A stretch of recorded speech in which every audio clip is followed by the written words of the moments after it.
پیارے پیارے اسلامی بھائیوں غور کیجئے، نبی کریم صلی اللہ علیہ وآلہ وسلم کی بارگاہ میں آواز اونچی کرنے سے منع کیا گیا، ان کے حضور آواز اونچی نہ کرو، اور کیا تنبیہ کی گئی؟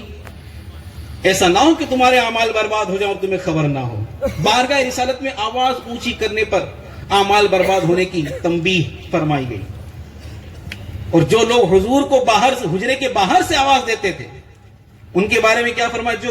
جو آپ کو حجروں کے باہر سے پکارتے ہیں ان میں اکثر بے عقل ہیں۔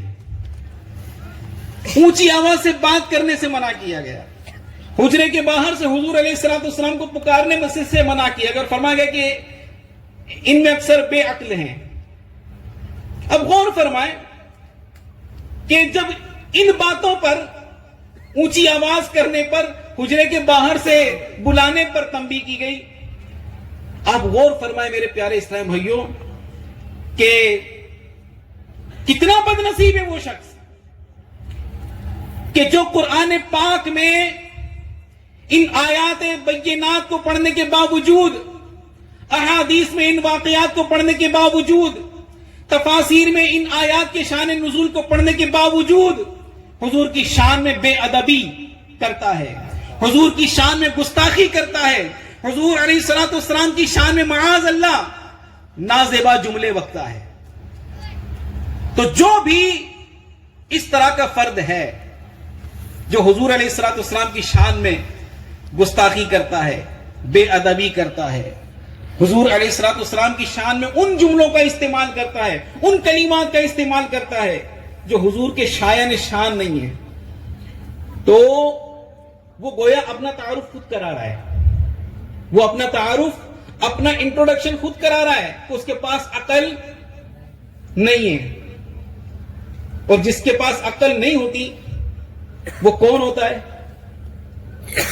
بے وقوف۔ وہ کون ہوتا ہے؟ بے وقوف۔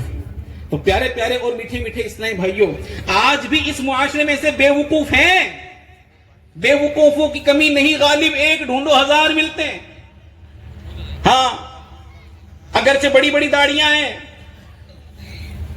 پیشانی پر سجدے کر کر کے کالا نشان لگا لیا ہے، ان کے نام کیا ہے کہ انجینئر لگتا ہوگا، پروفیسر لگتا ہوگا، ڈاکٹر لگتا ہوگا، مفتی لگتا ہوگا، مولانا لگتا ہوگا، ان کے آگے یہ جتنے ٹائٹل لگتے ہیں، اگر یہ اپنے آپ کو انجینئر کہلاتا ہو، اپنے آپ کو پروفیسر کہلاتا ہو، اپنے آپ کو ڈاکٹر کہلاتا ہو، اپنے آپ کو مفتی کہلاتا ہو، بطور مولانا لوگوں میں مشہور ہو، لیکن پیارے پیارے اسلامی بھائیوں یاد رکھیے، اگر وہ حضور کی شان میں بے ادبی کرتا ہے، حضور علیہ السلام کی شان میں گستاخی کا مرتکب ہوتا ہے، تو وہ ڈاکٹر نہیں، وہ انجینئر نہیں، وہ پروفیسر نہیں، وہ مفتی نہیں، وہ مولانا نہیں، بلکہ پرلے درجے کا جاہل اور احمق ہے، پرلے درجے کا بے وقوف ہے۔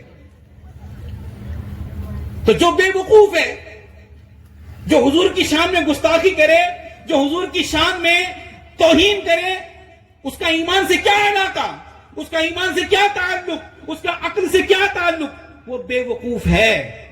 اس کے ٹائٹل پر مت جائیے، اس کے نام کے ساتھ کیا ٹائٹل لگتا ہے۔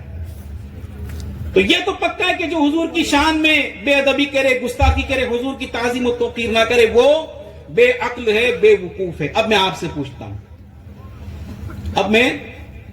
پوچھتا ہوں کہ بے وقوف کی بات سننا کیسا؟ بے وقوف کی بات سننے والا کون ہوتا ہے؟ ہمارے کئی بیچارے نادان اسلامی بھائی جو ایسے بے وقوفوں کی باتیں سن رہے ہوتے ہیں، سوشل میڈیا پر ان کی کلپیں چل رہی ہوتی ہے، یہ دیکھ رہے ہوتے ہیں، اوہ فلاں انجینئر ہے، فلاں ڈاکٹر ہے، فلاں پروفیسر ہے، فلاں مفتی صاحب ہے۔ کاہے کا مفتی، کاہے کا مولانا؟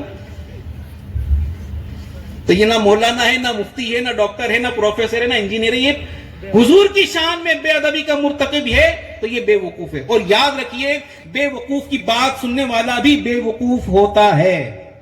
اگر آپ عقل مند ہیں، آپ سمجھدار ہیں، آپ حضور نبی کریم صلی اللہ علیہ وآلہ وسلم کے چاہنے والے ہیں، حضور علیہ السلام سے محبت کرنے والے ہیں، تو آج دعوت اسلامی کے اس اجتماع میں یہ عہد کیجئے، یہ نیت کیجئے کہ ان بے وقوفوں نہیں بلکہ بے وقوفوں کے سردار کی باتیں ہم نہیں سنیں گے۔